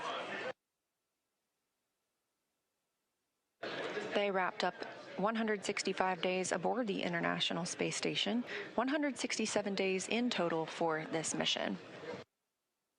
And we are seeing motion for Dragon. They are pulling it to the egress platform. It's a short distance, and this view coming from that platform itself.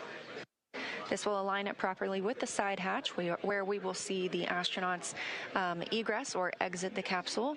They will be assisted after being checked on by a medical doctor, and this is standard procedure for all of our returning crews.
We are getting confirmation that the spacecraft hatch is ready to be opened. Again, this will be the first time. Stand by for side hatch opening and egress. It's been an honor flying with you. Standing by for side hatch, and the honor is ours. Thank you so much.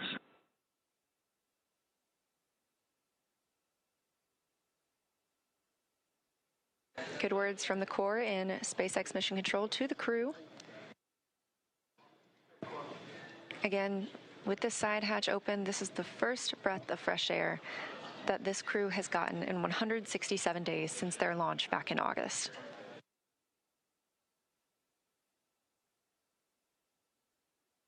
That hatch opening coming at 3:19 a.m. Central Time, and with a splashdown occurring at 2:41 a.m. Central Time, a pretty rapid access of the crew.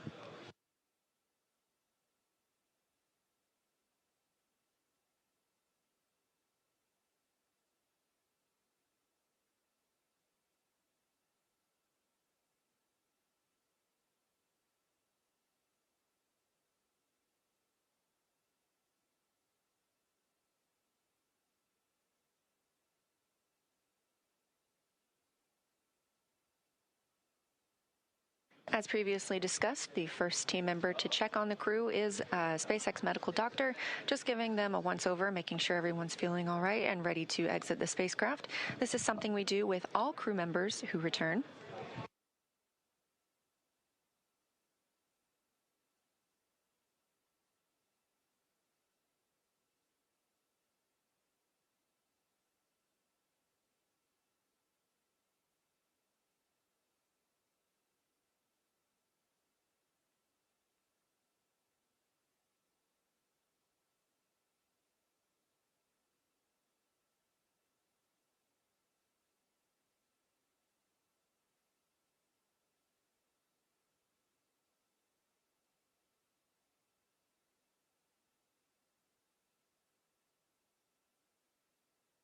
And getting a quick picture inside the capsule is NASA photographer Bill Ingalls.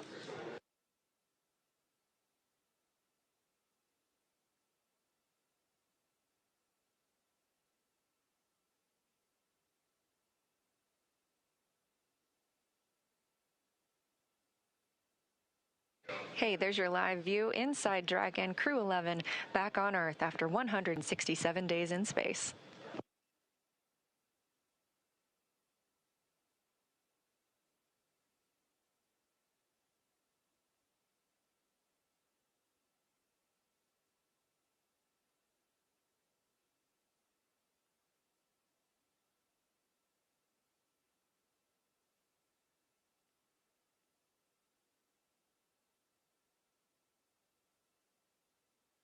Again, next on the checklist for tonight is crew egress or exit. Team members will be assisting them as they are helped out of the spacecraft. Again, it's been 167 days since they were back on Earth, so our standard procedure will be followed here as well, where they are assisted out of the spacecraft and placed on essentially a gurney, and then they will receive some medical checks aboard the ship before flying back to land.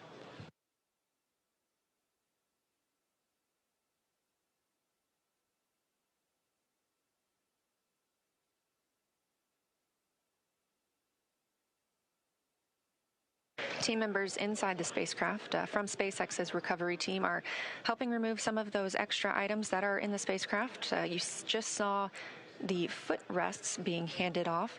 This will just make it easier for us to bring the crew out of the spacecraft.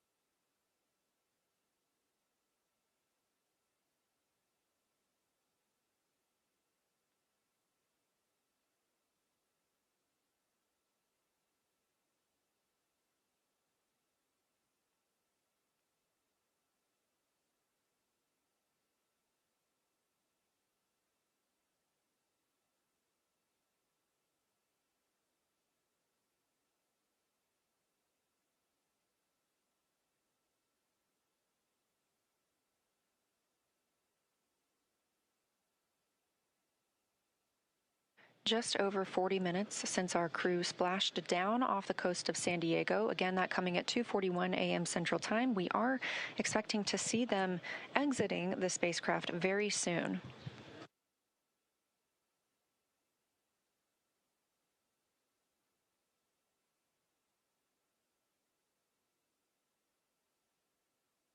That's the chair the crew members will be helped into and moved back for their initial medical checks.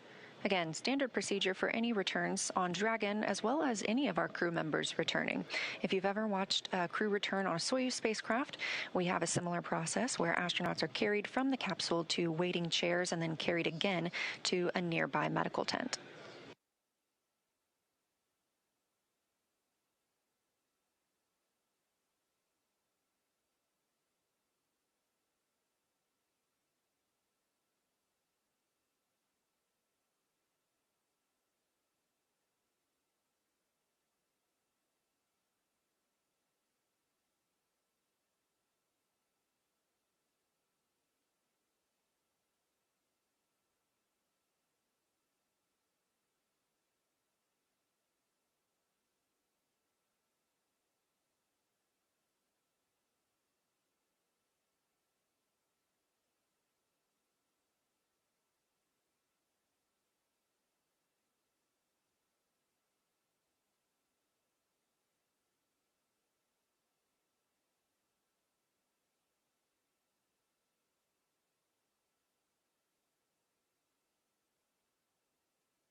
Again, you're watching live coverage of Crew-11's mission and return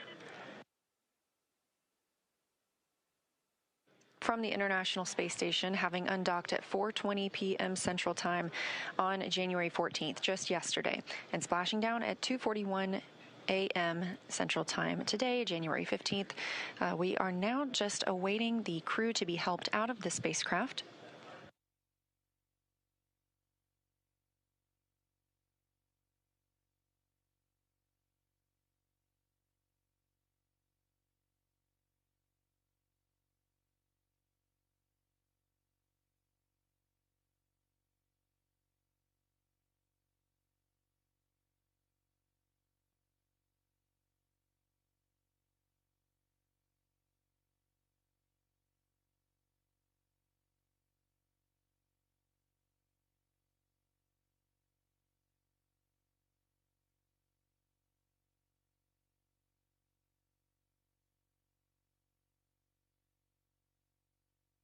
And it looks like our first crew member out of the spacecraft is NASA astronaut Mike Fincke.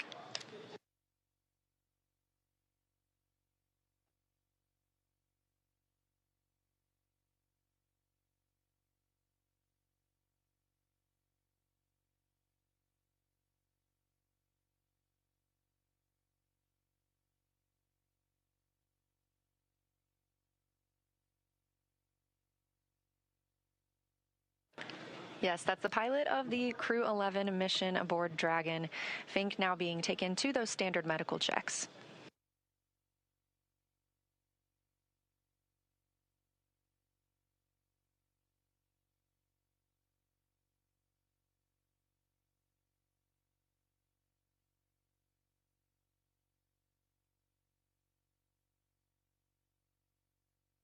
And since we just saw Mike Fincke, it's worth noting he now has 549 total days in space. That's the fourth all-time most days for NASA astronauts.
Standing by for our next crew member to exit the spacecraft.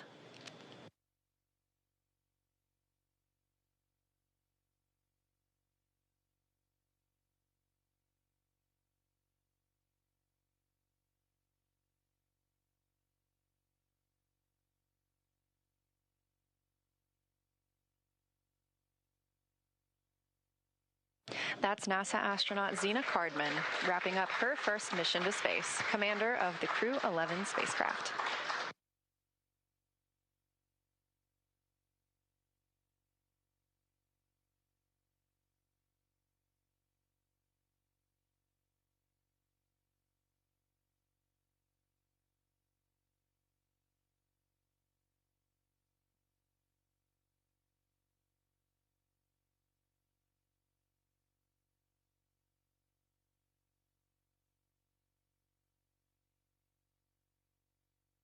That's another footrest being handed out of the capsule, and we'll be standing by to see who is next to be brought out of the spacecraft. Again, you see them being helped onto these stretchers. They are being escorted back to their routine medical checks.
Our next crew member to exit the spacecraft is JAXA's astronaut Kimiya Yui. Yui just reached the milestone of 300 days in space across 2 missions. You can see some cheering on the SpaceX recovery ship, and you can probably also hear a little bit of celebration here in Mission Control Houston as well. That's another foot restraint, or a foot rest, I should say, being brought out of the spacecraft, clearing the way for our final crew member to exit, and that will be Roscosmos cosmonaut Oleg Platonov.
And we see the fourth crew member of Crew-11 being helped from the vehicle now. That is Roscosmos cosmonaut Oleg Platonov, also wrapping up his first mission to space.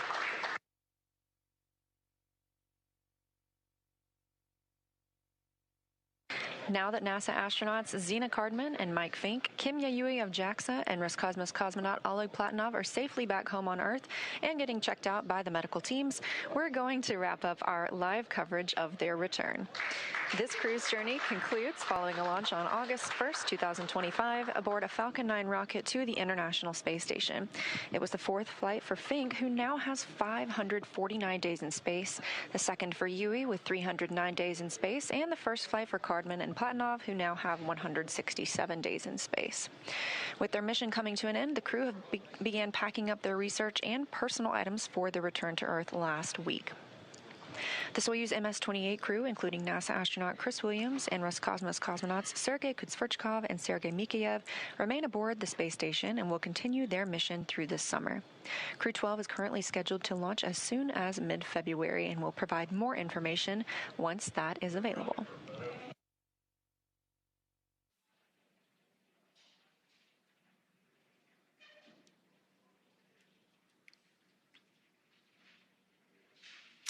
Great news for Crew-11. They are home. The journey back began yesterday, about 13 hours ago, when they closed the hatch to Dragon and undocked from the International Space Station at 12:29 p.m. Pacific, 3:29 p.m. Eastern. Now, during this time, the spacecraft performed a number of maneuvers in preparation for re-entry to the Earth's atmosphere, with final splashdown occurring off the coast of San Diego, California, on time at 12:41 a.m. Pacific, 3:41 a.m. Eastern.